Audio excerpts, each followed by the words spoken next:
महाभारत के युद्ध के बाद जब भीष्म पितामह शरशैया पर लेटे हुए थे, तब उन्होंने पास खड़े श्री कृष्ण से ऐसा प्रश्न पूछा जिसका उत्तर आज भी जीवन का मार्गदर्शन करता है। आइए सुनते हैं ये दिव्य प्रसंग। राधे राधे दोस्तों, कैसे हैं आप लोग। भीष्म बाणों की शैया पर लेटे हैं, शरीर बाणों से विदीर्ण, किंतु चेहरा शांत और तेजस्वी। कुरुक्षेत्र का युद्ध समाप्त हो चुका था। चारों ओर सिर्फ मृत्यु और विनाश का दृश्य था।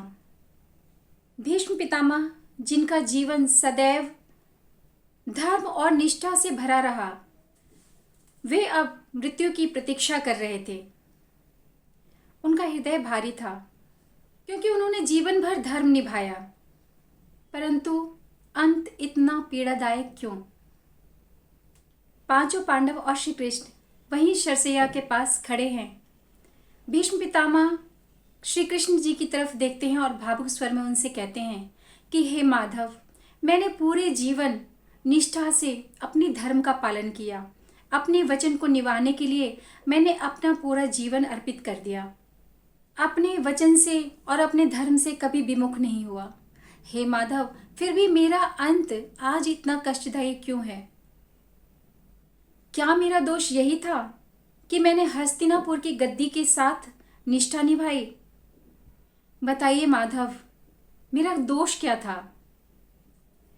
श्री कृष्ण मुस्कुराते हुए भीष्म पितामह जी के पास बैठते हैं और कहते हैं, पितामह, जीवन हर क्षण कर्मों का परिणाम है। आपने धर्म निभाया, इसमें कोई संदेह नहीं, परंतु धर्म कभी कभी केवल वचन से नहीं, न्याय से भी निभाना होता है। पितामह, आपका सिर्फ एक ही दोष था, आपका मौन रहना।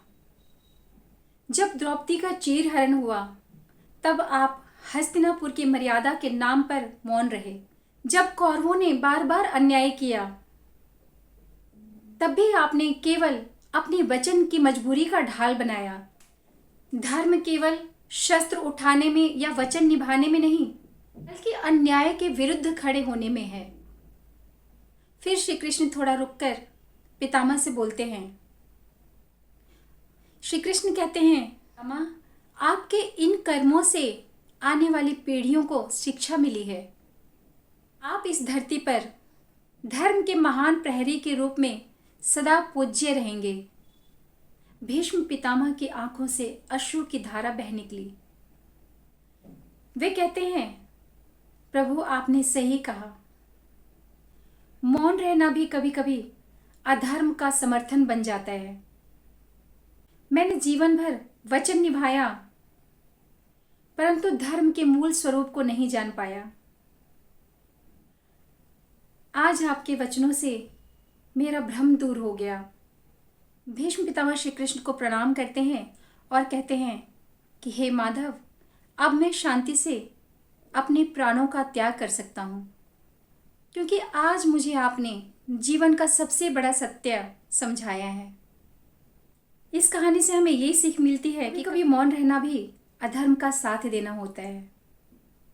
धर्म का असली स्वरूप है अधर्म के विरुद्ध डटकर खड़े रहना। ये कहानी आपको कैसी लगी कमेंट करके जरूर बताइएगा। लाइक कीजिएगा, शेयर कीजिएगा, सब्सक्राइब जरूर कीजिएगा। तब तक के लिए राधे राधे, जय श्री कृष्णा, जय माता दी।